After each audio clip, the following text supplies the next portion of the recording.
Assalamualaikum warahmatullahi wabarakatuh. Halo Sobat LTV, TV-nya Balitbang.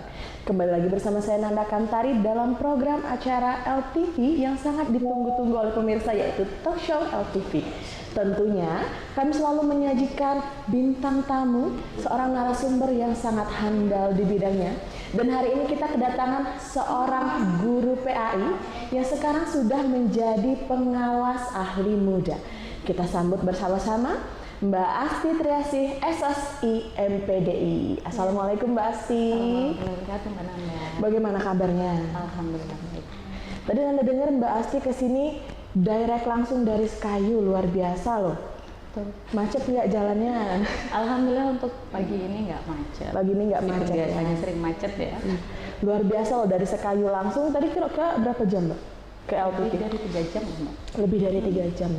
Luar biasa nih tadi kan perjalanannya. Semoga masih kuat terus puasanya sampai nanti sore ya Mbak Asti. Mbak Asti nih udah berapa lama jadi seorang guru dan juga sekarang sudah menjadi seorang pengawas ahli muda? Betul. Dari tahun 2011 saya 2011. Ya, 2011 saya menjadi guru PAI di SMA Negeri 2 Sekayu. SMA Negeri 2 Ya, Sekayu. sampai dengan tahun 2024. Setelah itu menjadi pengawas PAI atau pengawas ahli muda. Berarti menjadi guru PAI itu sudah 13 tahun lamanya ya Mbak ya? Betul. Itu lama sekali, pasti sudah banyak sekali yang dijalani sebagai guru PAI. Nah, kira-kira apa yang mendorong Mbak Asti untuk bertahan selama itu menjadi guru PAI sebelum akhirnya memutuskan untuk menjadi seorang pengawas? Oke, menjadi guru itu merupakan tugas mulia. Dan menjadi guru itu sesuatu yang memang sangat saya dambakan. Selain memang dari keluarga saya adalah keluarga guru semua. Oh, berarti ini pekerjaan turun-menurun ya, guru semua. Jadi saya terjun di guru PAI itu sangat happy dan enjoy, berharap dengan saya bisa mendidik anak-anak, bisa juga merubah mindset pemikiran mereka bahwa pembelajaran PAI itu adalah pembelajaran yang sangat menyenangkan seperti itu. Sampai akhirnya di tahun 2024 saya memutuskan untuk menjadi pengawas, dan itu bukan suatu keputusan yang mudah karena harapan saya menjadi pengawas itu program yang saya jalankan lebih luas lagi. Artinya sasaran bukan hanya pada murid, tapi saya juga punya tugas dan tanggung jawab untuk membimbing guru-guru PAI agar mengajar dan mendidik anak-anak untuk menjadi lebih baik lagi. Jadi langkah yang Mbak Asti ambil ini step up gitu ya? Dari yang tadinya memberikan materi kepada para murid-murid secara langsung, nah sekarang Mbak Asti membagikan informasi kepada guru-guru dari murid-murid lainnya. Betul, gitu.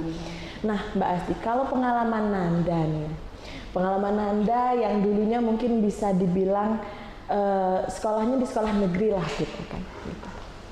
Kita dulu sering di jam pelajaran agama nih khususnya, banyak anak-anak tuh yang sering kabur. Jadi mereka sering bolos keluar gitu, ninggalin gurunya kadang gitu kan. Nah, menurut Mbak Asti sendiri, pentingnya pendidikan agama bagi anak-anak itu di Indonesia ini khususnya skalanya itu berapa sih Mbak? Mungkin di skala dari 10 sampai 100 gitu, di skala berapa? Yang pastinya di skala 100 ya Mbak Nanda. 100 ya? Karena menurut saya pendidikan itu nggak hanya transfer of knowledge, mendidik anak untuk menjadi pintar, tapi bagaimana kita membentuk karakter anak untuk menjadi lebih baik lagi. Jadi tugas dan tanggung jawab seorang guru itu tidak hanya memberikan pengetahuan, tapi harus transfer of value, sehingga akan tumbuh anak-anak yang tidak hanya cerdas secara IQ, tapi juga cerdas secara spiritual.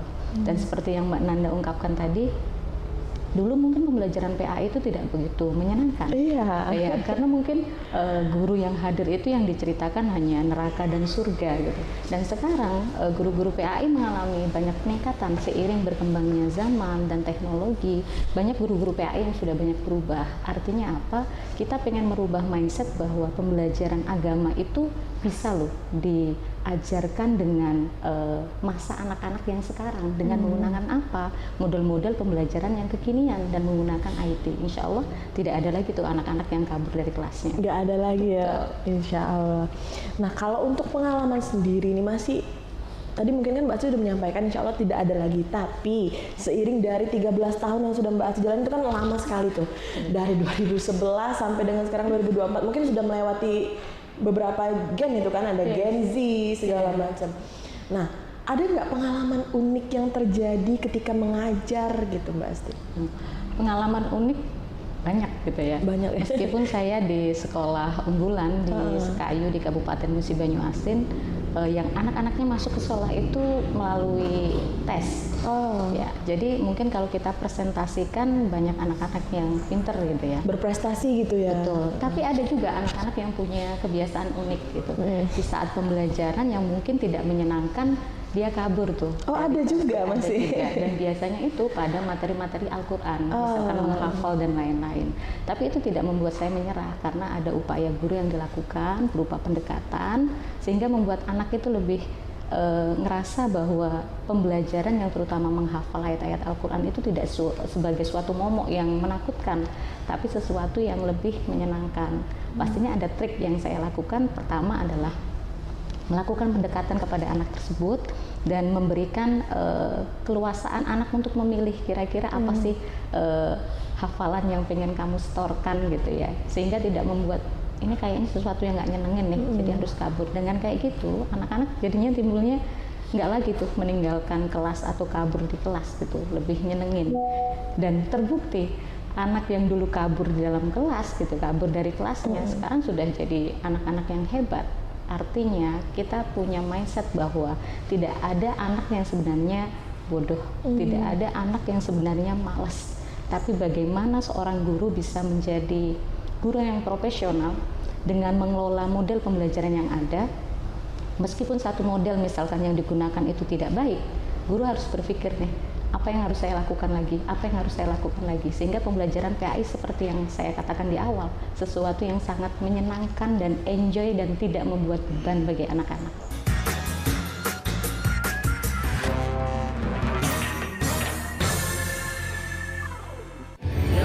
Sempurnakan bulan sucimu dengan nikmatnya Ramadan. Jangan pernah kita berpikir hidup ini tidak ada cobaan. Seluruh amal kita itu dihitung dengan niat. Berbagi hikmah dan nasihat Ramadan. Maka disitulah Allah akan merubah hidup kita di luar rumah tangga kita. Seperti bayi baru dilahirkan dari rahim ibunda. Rumah tangga itu bangunannya adalah ketakwaan. Cari hati spesial Ramadan, Sabtu dan Minggu, pukul 12:30 siang di iNews.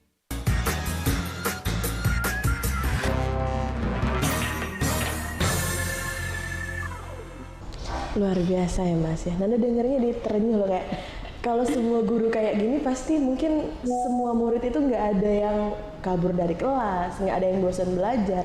Karena dari apa yang Mbak Asti sampaikan sangat terlihat bahwa Mbak Asti sangat memikirkan murid. Betul. Sangat memikirkan, sangat ingin bertanggung jawab dengan apa yang diberikan oleh pendidik kepada muridnya. Nah, Mbak Asti terkait dengan tanggung jawab. Menurut Mbak Asti, orang tua juga di rumah kan merupakan seorang pendidik bagi anak-anaknya. Nah, di mana sih Mbak batasan antara tanggung jawab orang tua dan juga tanggung jawab pendidik di sekolah? Oke, kalau kita melihat konsep awalnya, orang tua dan guru itu harus berkolaborasi ya Mbak ya. Artinya tidak putus tanggung jawab. Mungkin di saat di sekolah itu adalah tanggung jawab seorang guru, di saat di rumah adalah tanggung jawab orang tua. Akan tetapi keduanya harus bekerja sama. Karena anak yang hebat, anak yang sukses itu tidak hanya tumbuh di sekolah saja, tapi ada kerjasama yang dilakukan antara orang tua dan guru. Hal ini terbukti Mbak, di saat anak mungkin bermasalah gitu, dan hanya dibimbing oleh seorang guru tanpa diperhatikan oleh orang tuanya, maka tidak akan balance. Artinya keduanya memang harus melakukan kerjasama tanpa putus tanggung jawab, dan orang tua harus memberikan keluasaan serta kepercayaan kepada guru.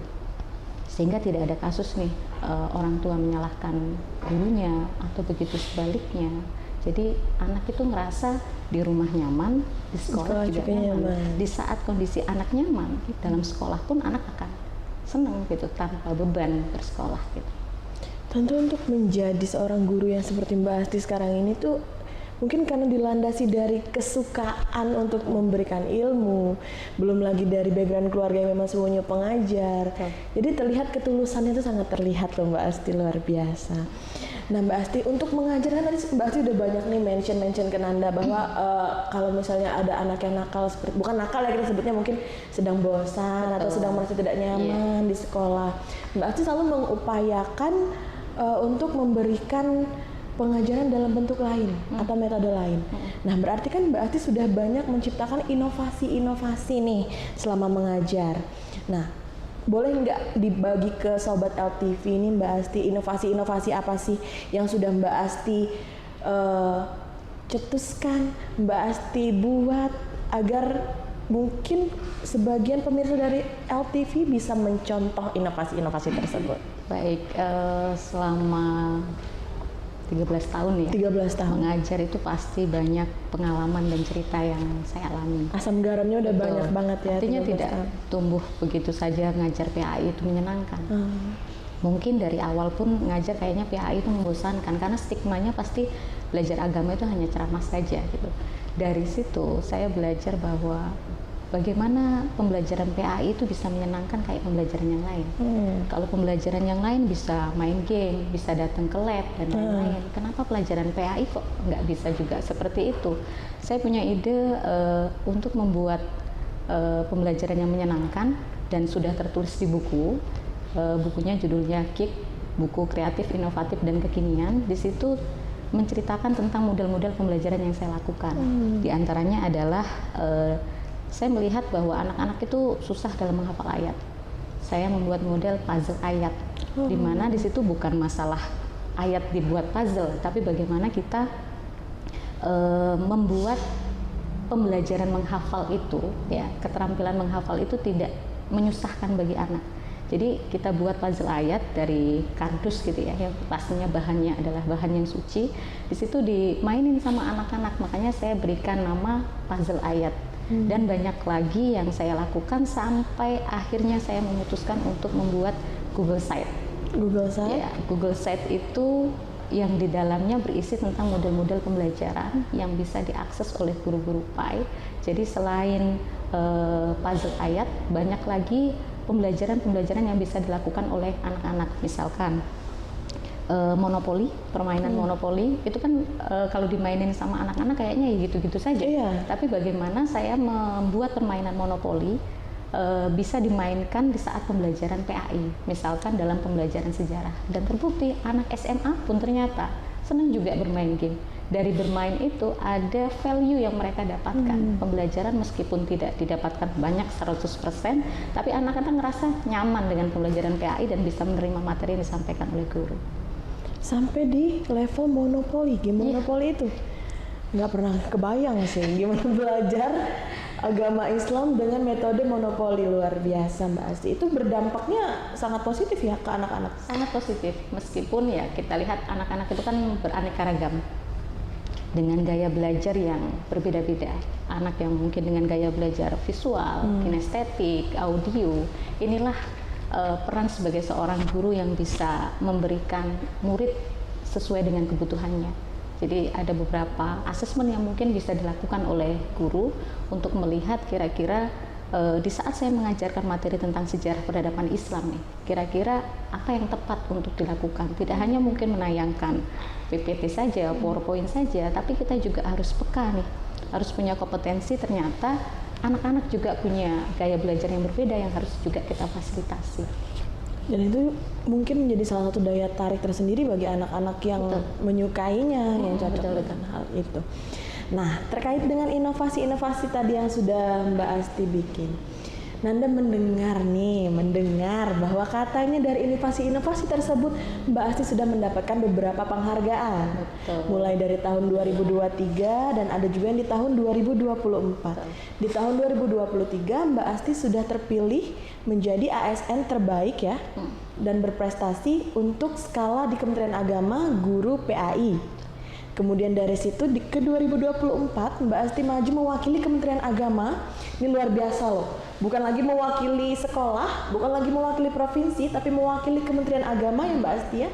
Jadi bersaing dengan para kandidat dan juga dari Kemendikbud ya. Para guru-guru dari semua mata pelajaran, bahkan bukan hanya dari PAI saja, dan Mbak Asti juga terpilih menjadi yang terbaik dari Kemenpan RB. Nah, Bagaimana perasaannya Mbak Asti ketika Mbak Asti sudah mencurahkan selama 13 tahun semua dedikasinya, membuat semua inovasi, menyayangi anak-anak sedemikian rupa. Kemudian Mbak Asti diberikan award, bahkan sampai yang terakhir ada penghargaan dari direktur ya, bahwa untuk menjadi ASN berprestasi juga.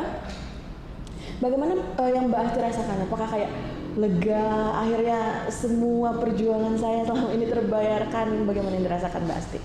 Yang pastinya saya ucapkan syukur alhamdulillah, bersyukur kepada Allah perjalanan yang tidak sia-sia, dan pastinya itu bisa saya dapatkan karena support system yang sangat luar biasa. Support system yang pasti dari keluarga yang selalu mendukung, dari sekolah, dari Kementerian Agama, Dinas Pendidikan, semuanya mendukung, sehingga saya bisa sampai di titik perjalanan ini gitu. Dan itu mungkin saya mulai dari tahun 2021 ya Mbak, di saat harus mengelola Google Site yang bisa dimanfaatkan oleh teman-teman PAI dan anak-anak, yang menghantarkan saya di tahun 2023 ikut ajang HGN, dan HGN namanya. HGN itu momennya adalah HGN. Momen HGN. Menjadi guru PAI berprestasi dan berdedikasi tingkat SMA, SMK. Selanjutnya menjadi perwakilan di Kementerian Agama seperti yang Mbak Nanda ungkapkan tadi, untuk berlomba di ajang Menpan RB. Dan itu sungguh sangat luar biasa karena di saat itu saya tidak lagi berbicara tentang guru PAI, tapi kita sudah bersaing bagaimana kita bisa menunjukkan bahwa guru PAI itu juga bisa bersanding kok dengan mapel-mapel yang lain. Betul. Dan itu justru membuat saya berpikir, apalah yang menjadi nilai jual gitu ya, yang bisa dimanfaatkan, yang pastinya bukan untuk guru PAI tapi untuk guru-guru yang lain, sehingga bisa bermanfaat Google Site yang sudah saya buat. Dan alhamdulillah itu membuahkan hasil yang sangat luar biasa, menjadi ASN terbaik di tahun 2024, dan terakhir adalah guru PAI berprestasi inovatif tadi, sebagai salah satu penghargaan yang diberikan oleh direktur karena saya sudah membawa nama PAI di Menpan RB, seperti itu.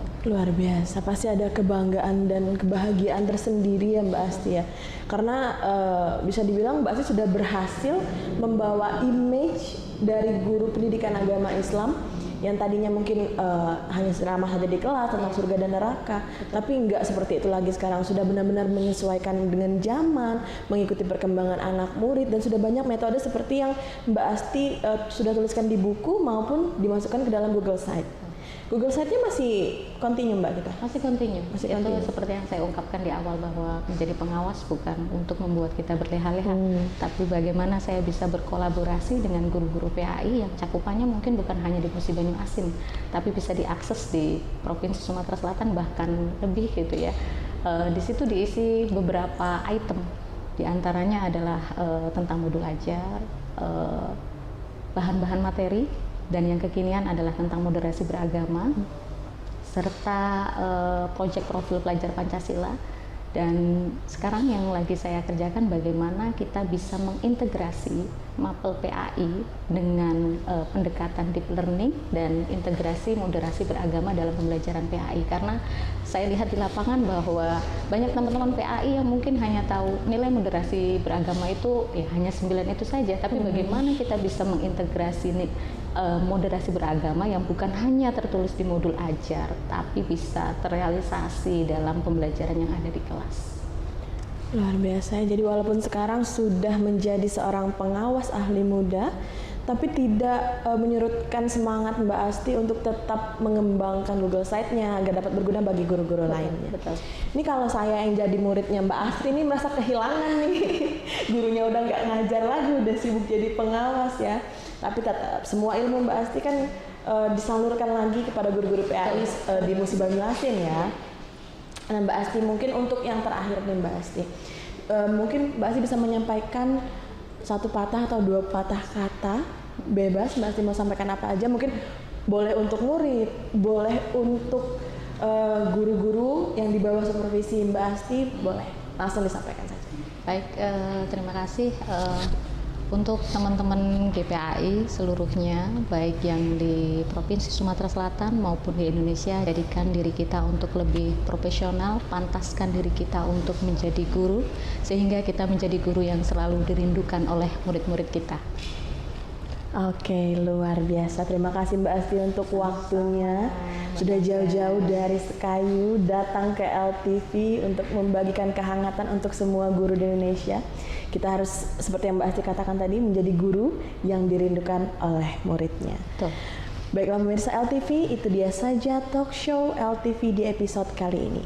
Saya Nanda Kamtari beserta segenap kru yang bertugas pamit undur diri. Jangan lupa like, comment, and subscribe. Assalamualaikum. Assalamualaikum warahmatullahi wabarakatuh.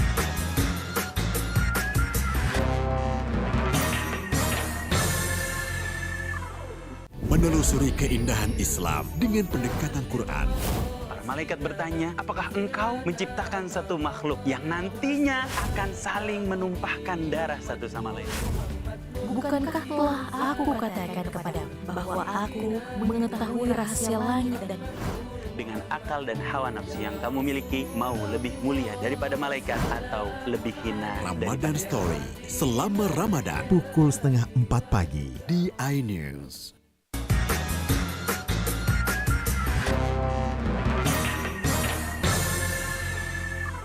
Assalamualaikum warahmatullahi wabarakatuh. Selamat pagi, berjumpa kembali dengan saya Ahmad Indung dalam program Tantangan Zaman. Kali ini kita sedang mengangkat topik yang sedang hot, isu yang sedang diperbincangkan di mana-mana tentang bagaimana penggunaan media TV dalam melakukan edukasi publik. Bersama saya datang ada di studio kali ini Bapak Profesor Dr. Muhammad Ali Ramdhani, Kepala Badan Moderasi Beragama dan Pengembangan Sumber Daya Manusia. Assalamualaikum Pak. Waalaikumsalam Gimana kabarnya? warahmatullahi wabarakatuh. Kabar Baik, baik, ya? Alhamdulillah. Ini rasanya segar sekali. Ya, Ini kan bulan puasa. Bapak puasa nggak ini sekarang? puasa yang sesungguhnya puasa adalah ketika puasa itu tidak mengganggu proses aktivitas kita. Oh, sehari-hari. keren, Mantap. keren.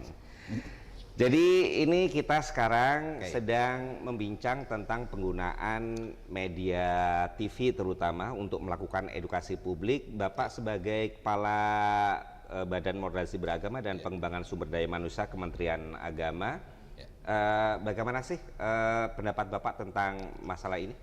Ya, sebuah komunikasi publik pada dasarnya adalah sebuah media untuk menyadarkan masyarakat terhadap hal-hal yang tentu kita rekayasa sebagai sebuah kebaikan. Dimaknai rekayasa itu bukan sesuatu hal yang dari buruk menjadi baik, tetapi bagaimana mengolah informasi menjadi sesuatu hal yang menarik buat halayak untuk mencermati, menikmati, mendalami, dan nanti mengaktualisasikan pada ruang-ruang perilaku kebaikan-kebaikan ini. Paling tidak di dalam catatan kita dalam sebagai proses pembelajaran bahwa bentuk komunikasi pada media publik itu paling tidak harus memenuhi 3 hal. Yang pertama itu kontennya harus menarik. Oke. Artinya bahwa konstruksi-konstruksi yang dibangun itu harus mengikat orang dalam selera yang sama dengan dirinya. Sehingga survei-survei terhadap selera masyarakat itu menjadi penting. Yang kedua adalah persoalan coverage. Artinya bahwa pesan baik ini tidak boleh berhenti pada sebuah komunitas kecil, tetapi dia harus menggema, memiliki tingkat getar yang masuk ke ruang-ruang yang lebih luas lagi. Ini kalau jadi reach out-nya itu lebih luas gitu ya. Artinya bahwa dia harus mampu memasuki ruang-ruang private seseorang dan mampu ditangkap di setiap ruangan di tempat terpencil dan lain sebagainya. Dan yang terakhir itu adalah bentuk pengulangan frekuen. Jadi setelah konten coverage ada yang disebut dengan frekuen, bahwa sebuah ajaran-ajaran yang baik itu akan memiliki dampak yang kuat apabila selalu dilakukan pengulangan atau taukid. Taukid ini tidak harus dipahami sebagai satu pesan yang digedorkan dengan model pesan yang sama, tetapi satu pesan dengan kemasan-kemasan yang berbeda. Dan pada posisi inilah industri pertelevisian menjadi penting. Industri televisi itu harus mampu memahami tentang selera, kemudian juga harus membangun sebuah varian-varian yang tetap menjadi selera masyarakat dan tidak dibosankan dengan pesan yang terulang-ulang. Dan yang ketiga, tantangan berikutnya adalah bagaimana media televisi ini harus memiliki coverage yang kuat. Karena media sosial pada tempat-tempat tertentu dengan blank spot area pada ruang internet itu tentu tidak bisa ditembus melalui media-media non-konvensional ini atau media sosial ini. Maka ini adalah peran dari media konvensional seperti televisi untuk membangun kesadaran publik tentang nilai-nilai kebaikan. Oke, jadi kita udah dengar bagaimana pentingnya televisi dalam pembelajaran publik saat ini. Dia tidak hanya berbicara tentang blank spot, wilayah area yang tidak bisa ditembus oleh sinyal internet, tapi juga memasuki wilayah privat. Nah, televisi bisa melakukan itu, bahkan orang bisa di ruang yang paling privat pun bisa didatengin oleh televisi.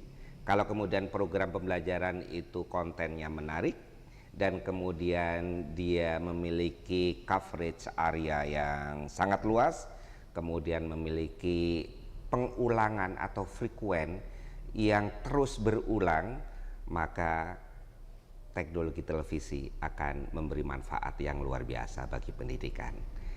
Terima kasih Pak Dhani atas kehadirannya di LTV.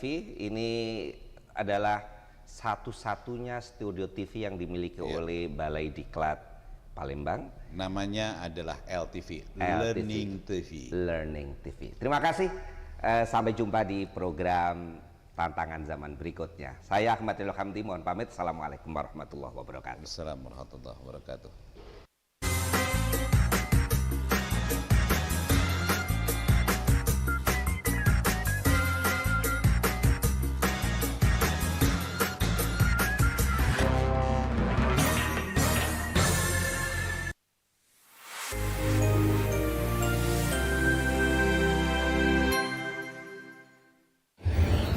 Sempurnakan bulan sucimu dengan nikmatnya Ramadan. Dan akhirat adalah jangan tinggalkan Allah. Bersama Ustadz Wijayanto, kultum nikmatnya Ramadan setiap hari jelang berbuka di iNews.